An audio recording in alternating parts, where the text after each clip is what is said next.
안녕하세요. 오늘은 많은 분들이 공감하실 만한 특별한 이야기를 들려드리려 합니다. 나이가 들수록 우리는 많은 것을 얻지만 동시에 많은 것을 잃어가죠. 특히 마음을 나눌 수 있는 진정한 친구, 가족과의 따뜻한 관계, 그리고 스스로에 대한 믿음까지도요. 오늘의 이야기는 인생의 겨울을 맞이한 한 남자가 예상치 못한 만남을 통해 잃어버렸던 것들을 되찾아가는 과정을 그린 실화입니다. 때로는 가슴 아프고 때로는 따뜻한 이 이야기가 여러분의 마음에 작은 위로와 희망이 되길 바랍니다.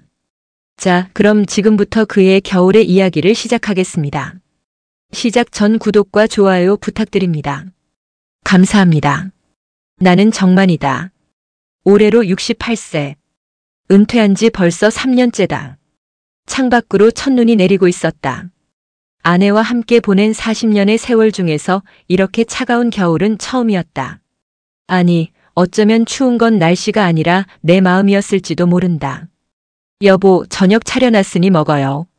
아내의 목소리는 여전히 다정했지만 그 안에 담긴 온기는 느껴지지 않았다. 언제부터였을까? 우리 사이에 이런 거리감이 생긴 것이. 식탁에 마주 앉은 우리는 말없이 밥을 먹었다. TV 소리만이 정적을 깨뜨렸다. 오늘 병원 다녀왔어요? 응, 약 타왔어. 대화는 거기서 끝이었다. 더 이상 나눌 이야기가 없었다. 아니, 있어도 나누고 싶지 않았다. 은퇴 후 나는 완전히 다른 사람이 되어버렸다. 한때는 회사에서 인정받는 중역이었지만 이제는 그저 집안의 늙은이일 뿐이었다. 자식들도 각자의 삶이 바빴고 손주들도 할아버지보다는 스마트폰이 더 재미있는 나이였다. 그날 저녁 나는 처음으로 집을 나섰다. 목적지는 없었다. 그저 이 답답함에서 벗어나고 싶었다. 아파트 정원을 걷다가 벤치에 앉아있는 한 젊은 여성을 보았다. 울고 있었다. 나이는 20대 초반쯤으로 보였다. 평소에 나라면 모른 척 지나갔을 것이다. 하지만 그날은 달랐다. 아마 내 마음속 외로움이 타인의 슬픔을 그냥 지나칠 수 없게 만든 것 같았다. 괜찮으세요? 내 목소리에 놀란 듯 그녀가 고개를 들었다. 눈가가 빨갛게 부어 있었다. 아, 네, 괜찮아요. 하지만 전혀 괜찮아 보이지 않았다. 춥잖아요. 감기 걸려요. 저쪽 경로당에 따뜻한 차가 있는데 한잔 하시겠어요? 처음엔 경계하던 그녀도 추위를 이기지 못했는지 고개를 끄덕였다. 경로당에서 따뜻한 차를 마시며 그녀는 조금씩 마음을 열기 시작했다. 저는 이수아라고 해요. 이 아파트에 친구 집에 놀러 왔다가 친구와 싸우셨나 봐요. 수아는 쓴웃음을 지었다. 그보다 더 복잡해요. 제가 너무 바보 같은 짓을 했어요. 그녀의 눈에 다시 눈물이 맺혔다. 젊을 때는 다 그래요. 실수도 하고 후회도 하고. 그게 인생이죠. 내 말에 수아는 고개를 저었다. 아저씨는 모르실 거예요. 제가 얼마나 큰 잘못을 했는지. 그럼 이야기해보세요. 가끔은 모르는 사람에게 털어놓는 게 더 편할 때가 있죠. 그렇게 시작된 수아의 이야기는 내 예상을 완전히 벗어났다. 그리고 그 이야기는 나의 닫혔던 마음을 다시 열게 만드는 열쇠가 되었다. 저는 친구 아버지를 좋아했어요. 수아의 첫마디에 나는 차를 마시다가 멈췄다. 은비는 제 가장 친한 친구예요. 그런데 제가 은비 아버지에게 마음이 갔어요. 23세 나이에 48세 남자에게 마음이 갔다니. 나는 잠시 말을 잃었다. 처음엔 그저 따뜻한 어른이라고만 생각했어요. 은비네 집에 자주 놀러 갔는데 아저씨는 항상 친절하셨거든요. 공부하느라 힘들 때마다 따뜻한 차를 내주시고 위로의 말씀도 해주시고. 수아의 눈빛이 흐릿해졌다. 어느 날인가부터 그분을 기다리는 제 자신을 발견했어요. 은비를 만나러 가는 게 아니라 그분을 보러 가는 거였죠. 그분도 알고 계셨나요? 네, 결국은요. 서로의 마음을 확인하고 선을 넘어버렸어요. 나는 숨을 깊게 들이쉬었다. 23세 젊은 여성과 48세의 유부남. 누가 봐도 있어서는 안 될 일이었다. 은비가 알게 됐어요. 그리고 저는 가장 소중한 친구를 잃었죠. 그분과의 관계도 끝났고요. 후회하세요? 수아는 한참을 생각하다가 대답했다. 네, 후회해요. 하지만 동시에 그때의 감정이 거짓은 아니었어요. 정말 그분이 좋았고 그분도 저를 통해 잃어버렸던 무언가를 찾으셨던 것 같아요. 나는 수아를 보며 40년 전의 나를 떠올렸다. 나에게도 비슷한 순간이 있었다. 회사 후배였던 그녀. 지적이고 아름다웠던 그녀에게 마음이 흔들렸던 때가 있었다. 하지만 나는 선을 넘지 않았다. 아내와 아이들을 생각하며 그 감정을 묻어버렸다. 그것이 옳은 선택이었을까? 아저씨는 한 번도 그런 감정을 느껴본 적 없으세요? 가족이 있는데도 다른 사람에게 마음이 가는 거요. 수아의 질문이 내 가슴을 찔렀다. 있었죠. 하지만 참았어요. 후회 안 하세요? 모르겠어요. 그때는 그게 최선이라고 생각했는데. 지금 와서 보니 그때부터 아내와 나 사이에 벽이 생기기 시작한 것 같기도 하고. 우리는 한참을 말없이 앉아 있었다. 각자의 생각에 잠겨서. 아저씨, 저 이제 어떻게 해야 할까요? 글쎄요. 하지만 하나는 확실해요. 과거는 바꿀 수 없어요. 중요한 건 지금부터 어떻게 살아갈 것인가죠. 수아는 고개를 끄덕였다. 감사해요, 아저씨. 모르는 분인데 이렇게 들어주셔서. 저도 감사해요. 덕분에 오랜만에 진솔한 대화를 나눴네요. 그날 밤 집으로 돌아오는 길에 나는 많은 생각을 했다. 수아의 이야기가 내 안에 잠들어 있던 무언가를 깨운 것 같았다. 그 후로 수아와 나는 가끔 만났다. 처음엔 우연한 만남이었지만 나중엔 약속을 잡고 만나기도 했다. 아저씨, 오늘은 제가 차 살게요. 학생이 무슨 돈이 있다고. 알바 시작했어요. 이제 정신 차리고 제대로 살아보려고요. 수아는 조금씩 밝아지고 있었다. 그리고 나도 변하고 있었다. 집에만 있던 내가 밖으로 나가기 시작했고 오랜만에 옷도 사입었다. 여보, 요즘 젊어진 것 같네. 아내가 처음으로 내게 관심을 보였다. 그냥 운동 좀 하니까 그런가 봐. 사실을 말할 수는 없었다. 20대 여자아이와 자주 만난다는 것을. 아무리 아무 일 없는 만남이라 해도. 어느 날 수아가 울면서 전화를 걸어왔다. 아저씨, 은비 아버지가. 그분이 저를 찾아왔어요. 나는 가슴이 철렁했다.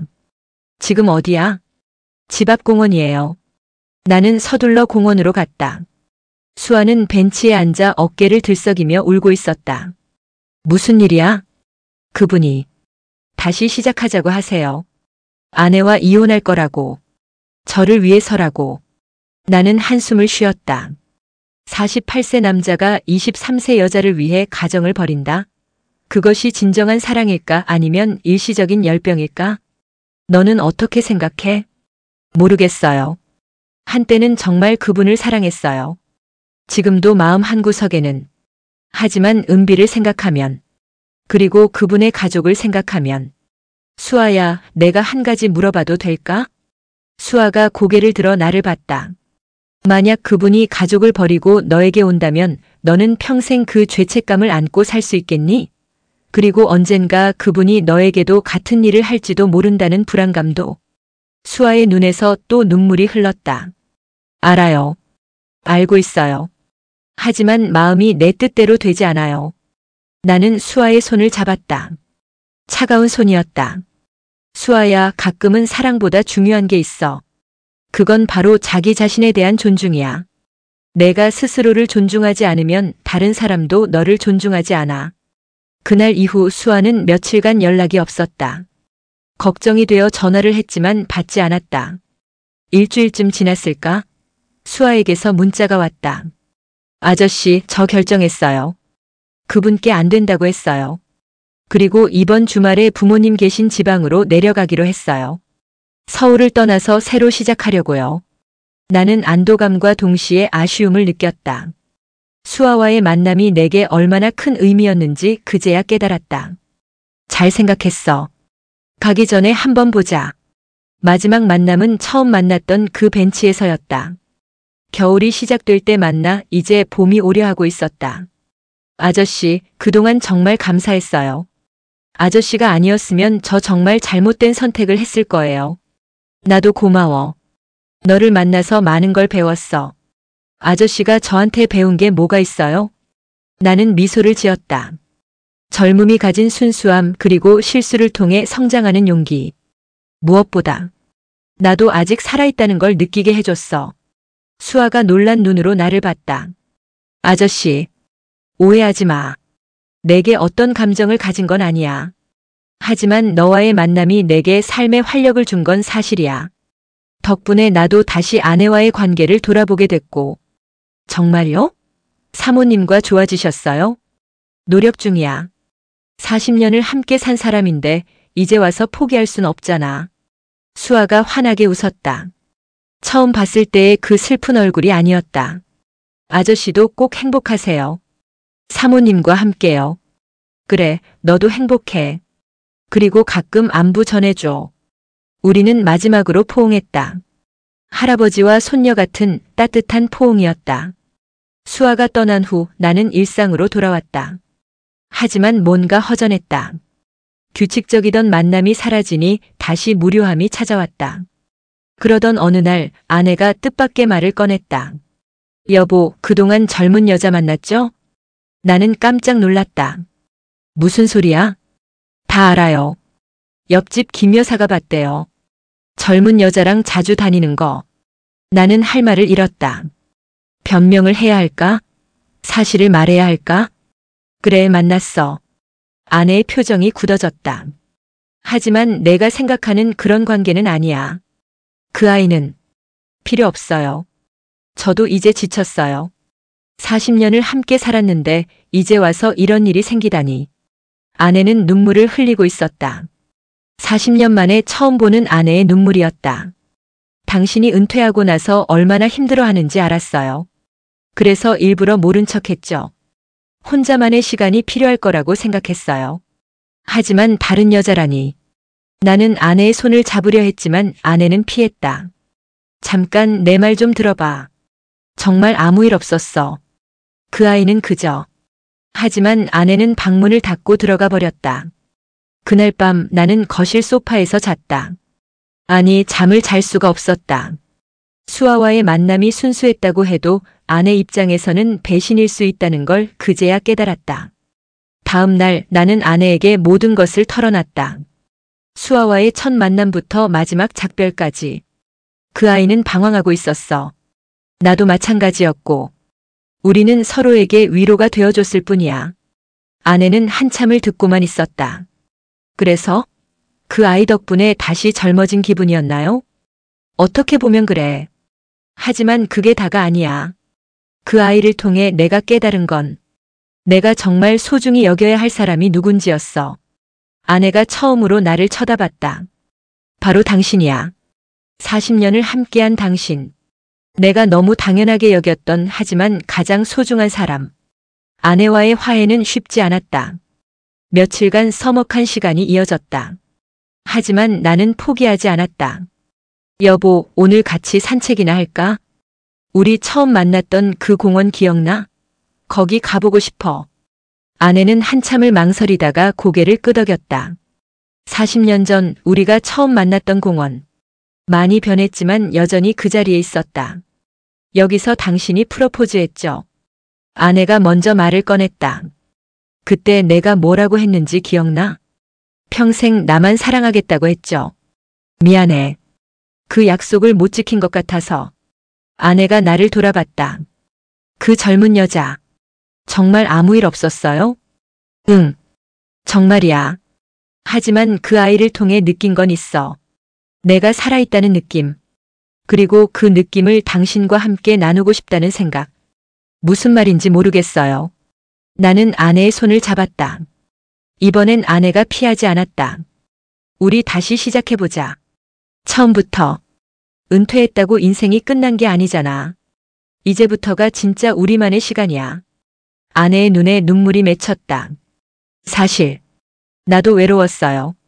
당신이 은퇴하고 집에 있는데도 더 외로웠어요. 같은 공간에 있는데도 서로 다른 세상에 사는 것 같았죠. 미안해. 내가 너무 나만 생각했어. 나도 미안해요. 당신의 힘든 마음을 이해하려고 노력하지 않았어요. 우리는 처음으로 서로를 진심으로 바라봤다. 40년 만에 처음으로. 그날 이후 우리는 많은 것을 함께하기 시작했다. 아침 산책, 요리, 여행. 심지어 춤 강습도 함께 받기 시작했다. 할아버지, 할머니 요즘 이상해요. 너무 다정해서 오히려 어색해요. 손녀의 말에 우리는 웃었다. 원래 이랬어야 하는데 이제야 정신 차렸네. 어느 날 수아에게서 편지가 왔다. 지방에서 새로운 직장을 구했고 좋은 사람도 만났다는 내용이었다. 아저씨, 그리고 사모님께. 저 이제 정말 행복해요.